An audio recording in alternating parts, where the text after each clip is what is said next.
ओम शांति। आज की डेट है 23 मार्च 2024। बाबा के मधुर महावाक्य मुरली के 5 मुख्य पॉइंट्स हैं जिसे दिन भर मनन चिंतन करना है। फर्स्ट पॉइंट है, हमें ट्रस्टी होकर रहना है। हम इस दुनिया में मेहमान हैं।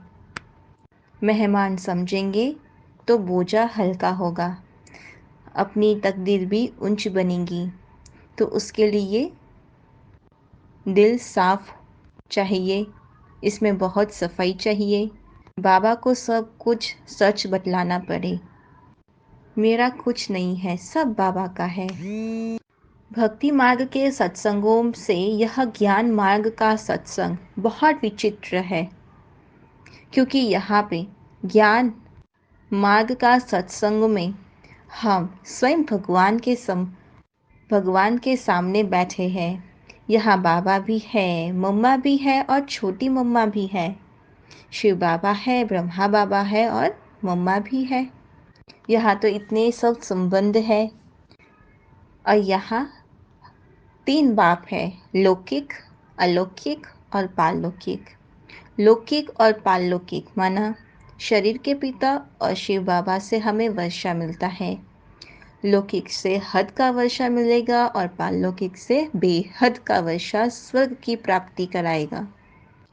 लौकिक बाप से अल्पकाल क्षणभंगुर सुख एक जन्म के लिए मिलता है।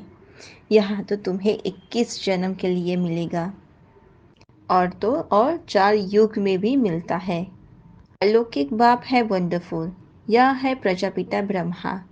वह आदि देव है, इसलिए उनको ग्रेट ग्रेट ग्रैंडफादर कहा जाता है। बाबा हमें राइटियस बनाते हैं। 2 है, पाप आत्माएं है और पुण्य आत्मा की दुनिया है। पुण्य आत्माएं की दुनिया में कभी दान पुण्य नहीं किया जाता। पाप आत्माओं को ही दान पुण्य करती है, पाप आत्माओं के साथ करती है। हमें इस संगम युग पर ज्ञान मार्ग में निष्काम सेवा करना है।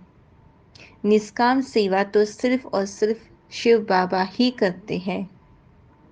हमने तो बाबा को, भगवान को सर्वव्यापी कह दिया, ठिक्कर बिट्टर में कण कण में कह दिया। सबसे जास्ती ग्लानि हमने की है। बाबा कहता है कि मुझे तो कुछ भी लोभ नहीं है कि मैं पहला नंबर बनूं। नहीं, मैं तो और ही अपकारियों के ऊपर उपकार करता हूँ। मैं तुम्हें चक्रवर्ती राजा बनाता हूँ, धन देता हूँ, हेल्थ, वेल्थ, हैप्पीनेस, सदा सुख, सब कुछ देता हूँ 21 जन्म के लिए। तो यह हो गई निष्काम सेवा। बाबा में कोई निरहंकारी, बाबा निरहंकारी है, निराकार है। बाबा में कोई अहंकार नहीं है।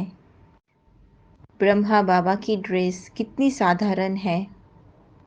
शिव बाबा भी कहते हैं मैं साधारण तन लेता हूँ।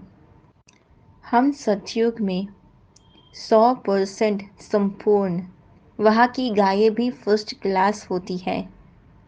श्री कृष्ण कोई गऊ नहीं चराते हैं, उनको क्या पड़ी है। यहाँ वहाँ की ब्यूटी दिखाते हैं। बाकी ऐसे है नहीं कि श्री कृष्ण ने कोई गऊएं पाली है। एक गायन भी है, ज्ञान सूर्य प्रगटा, अज्ञान अंधेर विनाश। ज्ञान हमेशा अज्ञानियों को दिया जाता है ताकि वह अंधेर से निकल कर रोशनी में आए। बाबा है ज्ञान का सागर, सुख का सागर, पवित्रता का सागर, संपत्ति का सागर भी है। संपत्ति क्यों? क्योंकि कितना शिव बाबा हमें माला मार कर देते हैं। हमें 21 जन्मों के लिए शिव बाबा हमें झोली भर देते हैं, अर्थात हमें नर से नारायण बना देते हैं। मैक्सिमम है 84 जन्म और मिनिमम है 1 जन्म। निराकारी झाड़ है ना, फिर नंबरवार आते हैं अपना पाठ बजाने। तो यह सब बातें कोई मनुष्य नहीं बताते, दादा नहीं बताते, एक ही सदगुरु है जो सर्व की सद्गति करते हैं। थर्ड पॉइंट है, भक्ति मार्ग का शो कितना है। यह रुनिया का पानी है, माना मुग्र तृष्णा अल्पकाल का सुख है। इसमें ऐसे फंसे हैं जो कोई निकालने जाते हैं तो खुद ही फंस जाते हैं। तो यह सब क्या है? ड्रामा। कोई नई बात नहीं है हमारे लिए। Nothing new. बेहद का बाप 5,000 वर्ष के बाद भारत में ही आते हैं। तो यह महिमा पारलौकिक बाप की ही है। वही दुख हरता सुख करता है जिसके सामने हम बैठे हैं। बाबा कहते हैं कि मैं तुमको पूजनीय बनाता हूँ। तुम कितनी पूजा करते थे। तुमको अपना राज्य भाग्य दिया तो सब गवा दिया। फिर आप ही बैठ अपनी ही पूजा करने लगे। तो कितना सब हमने खोया है। अब फिर तुमको विश्व का मालिक बनाता हूँ। हम भक्ति मार्ग में ईश्वर अर्थ गरीबों को देते थे दान, तो गोया पतितों को देते थे। तुम भी पतित तो लेने वाले भी पतित। भल अपने घर में रहो। बड़े सयाने बच्चे होने चाहिए। अपने घर में भोजन बनाकर खाते हो, गोया यज्ञ से खाते हो, क्योंकि तुम भी यज्ञ के हुए। सब कुछ यज्ञ का हो गया। घर में भी ट्रस्टी होकर रहते हो तो शिव बाबा के भंडारे से खाते हो। अगर घर को ही सेंटर बना दिया तो ट्रस्टी होकर रहे कि ये तो सब शिव बाबा का है, तो इसका मतलब हम शिव बाबा के भंडारे से खाते हैं। लेकिन पूरा निश्चय नहीं है बच्चों को। निश्चय में गड़बड़ हुई तो हरिश्चंद्र का मिसाल देते हैं। हरिश्चंद्र का मिसाल देते हैं। बाबा तो गरीब निवाज है। 4th पॉइंट है, गीत बजा है आखिर वह दिन आया आज।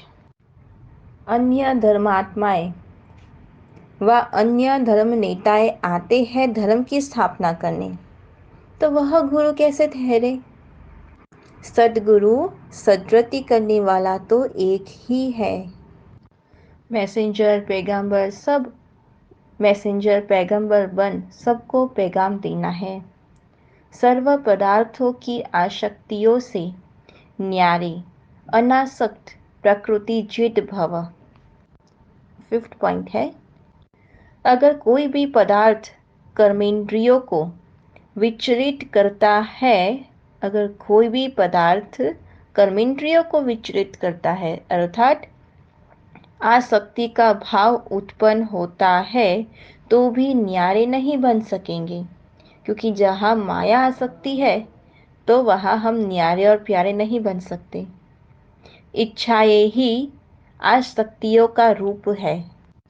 कई कहते हैं इच्छा नहीं है लेकिन अच्छा लगता है, तो यह भी सूक्ष्म आसक्ति है।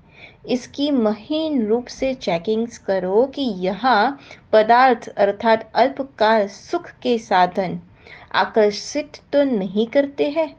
यह पदार्थ प्रकृति के साधन है।